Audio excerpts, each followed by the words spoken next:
E aí, gente, tudo bom? Eu sou o Zé Ricker e hoje aqui no aulalivre.net a gente vai dar continuidade ao nosso estudo da biologia. Gente, hoje é um assunto muito comum, né? Uma questão muito certa, tanto no vestibulares como no próprio Enem, né? Que é a divisão celular. Essa divisão celular eu preciso que vocês tenham muita atenção e acompanhem com o material de vocês. Eles têm alguns textos, alguns detalhes que vai servir muito como complemento na apostila. O que a gente sabe, ó?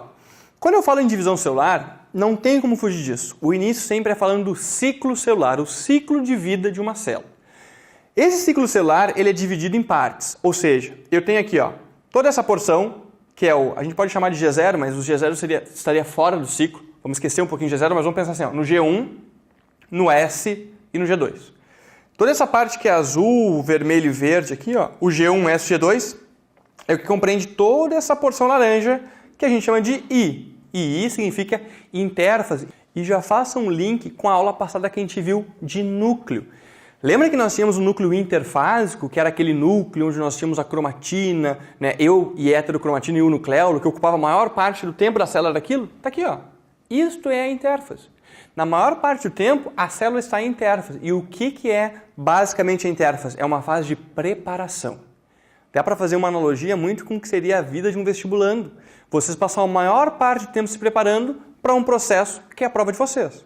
O ciclo celular é isso. A célula passa a maior parte do tempo se preparando para um processo que é pequeno, é muito desgastante, mas que é a nossa divisão celular. Ou seja, toda célula vai percorrer uma intérfase e depois vai entrar ou em mitose ou em meiose.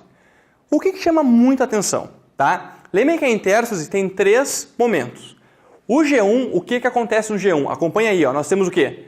Duplicação das organelas, aumento do volume celular. Então a célula cresce e duplica as organelas, basicamente. Nós temos no período S a duplicação do DNA. Lembra o que era o dogma da vida? Que o DNA dava origem a outro DNA. Isso acontece aonde? No S. Daí vem S de síntese. Esse é o pensamento. E o G2, o que chama atenção? É onde a célula para. Ela respira, ela dá um tempo, ela faz possíveis reparos e depois ela vai entrar em divisão.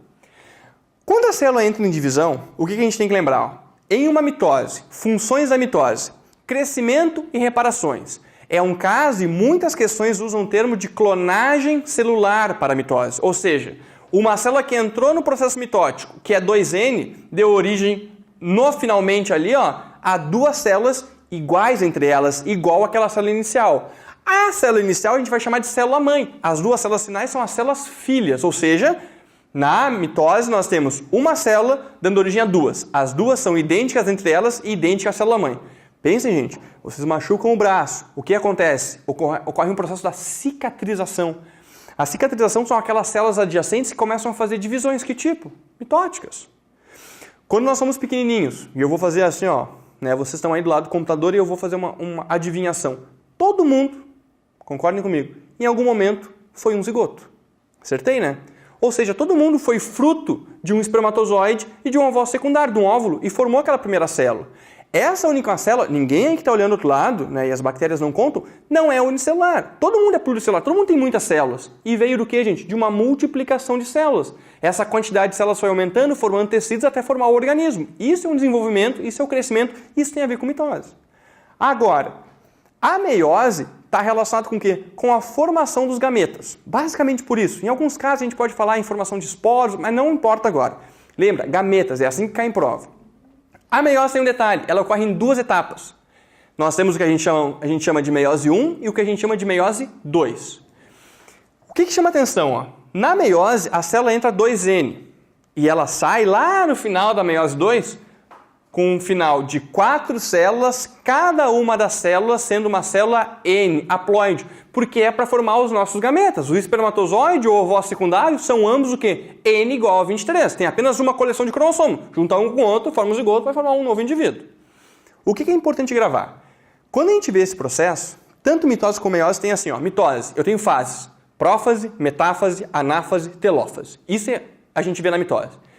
Na meiose eu tenho a meiose 1 e a meiose 2, mas que tem as mesmas fases, ou seja, eu tenho prófase, metáfase, anáfase, telófase 1 da meiose 1 e eu tenho prófase, metáfase, anáfase, telófase 2 da meiose 2.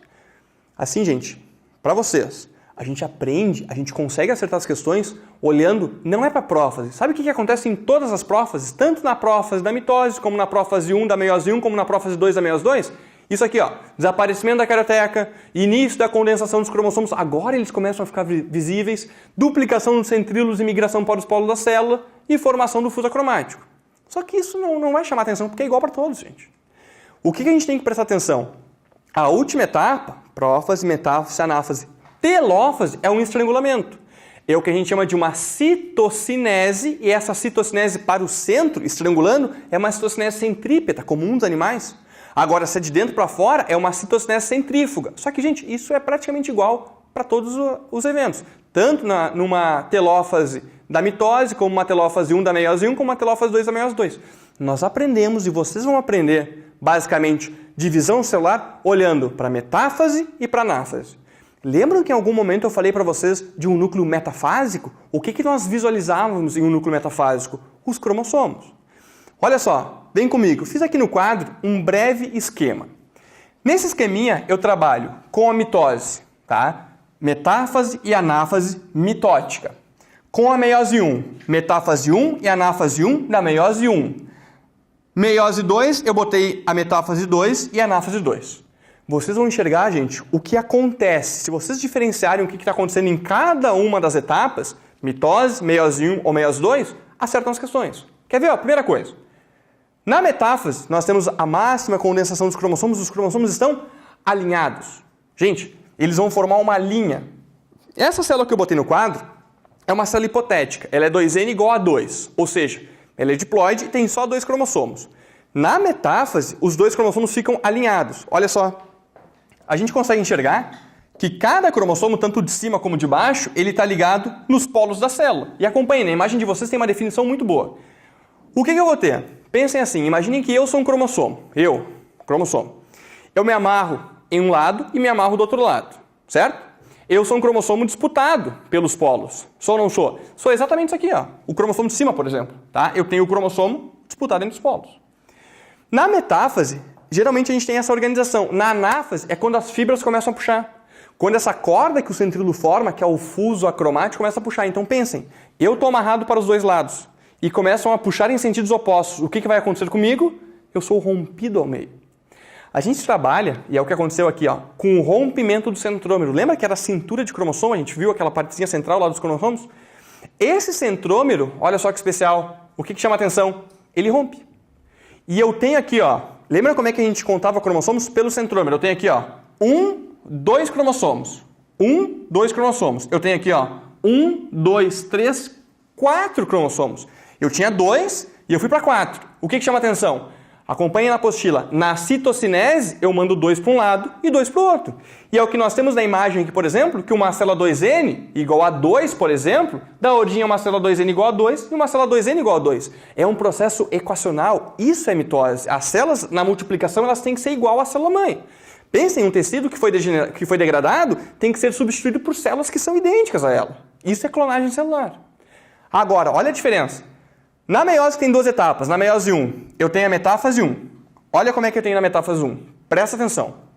Lá na mitose está alinhado. Aqui ele não está alinhado. Aqui ele está pareado. Eles usam muito esse termo. É diferente de alinhado. É como se agora, por exemplo, eu tivesse, ao invés de estar disputado entre os polos, estou ligado em um polo só.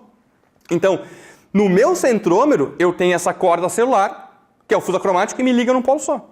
É o que acontece aqui, ó. Este cromossomo está ligado apenas no polo da esquerda e esse outro cromossomo no polo da direita. Quando na anáfase 1 começa a puxar, o que acontece? Eu cromossomo agora, eu não sou mais dividido, eu sou puxado inteiro para o lado. Ou seja, não temos o rompimento do centrômero. E sem o rompimento do centrômero, anotem em qualquer lugar, sem rompimento do centrômero não aumenta a quantidade de cromossomos. E se não aumenta a quantidade de cromossomos, eu tenho que dividir em 2 partes, gente, vai diminuir a quantidade. Ou seja, olha só, eu tinha 2 cromossomos, aqui começa a puxar, ó, 1 para cada lado, porque eu tenho 2. Ou seja, uma célula que entrou em metáfase 1, 2N igual a 2, ela sai do processo N igual a 1. E é o que a gente consegue enxergar aqui, por exemplo. Ó. A minha célula era 2N igual a 2. E ela entra, ó, na meiose 1 e forma 2 células N igual a 1. Uma das coisas interessantes é que no início dessa meiose 1, a gente tem o quê? O crossing over. Isso aumenta muito a variabilidade genética, a gente vai ligar em algum momento isso com a nossa evolução. Mas enfim, a célula que saiu da meiose 1, foram duas células, N igual a 1, N igual a 1. A de cima, por exemplo, entra em meiose 2 e a de baixo entra em meiose 2. Vamos usar só uma delas para não ficar muito confuso. E o que eu tenho aqui? Ó? Na meiose 2, um cromossomo apenas, lembra? Veio daquela separação. Este único cromossomo agora, como é que ele está relacionado aos polos? Pensem um pouquinho. Ele está disputado entre os polos, ou seja, novamente, um cromossomo, dois fusos acromáticos disputados entre os polos. Quando na anáfase começa a puxar, o que nós temos? O rompimento do centrômero. Então pensem, gente. Tem rompimento do centrômero, tá? Tem essa quebra do cromossomo aonde? Em mitose e em meiose 2. Aonde não tem, porque eles estão pareados, em mitose 1. Isso é muito importante. Essa meiose 1, gente, na meiose 1 a gente tem o quê? Um processo que a gente chama de meiose reducional. A meiose 2, como fica, e ela entra aqui, ó, a gente consegue observar, ela entra N e sai N, porque teve o rompimento do centrômero, ou seja, eu tinha um cromossomo, deu origem a 2, e depois eu divido um para cada lado e ficou igual, a gente chama de um processo equacional. Lembre, é muito importante, e vocês têm que fazer isso mais de uma vez, olhar para a metáfase e anáfase de mitose, de meiose 1 e de meiose 2. Se relacionarem, se enxergarem o que está acontecendo, não fiquem decorando, enxerguem, vocês vão acertar as questões. Certo, gente? Até a próxima, aqui no aulalivre.net.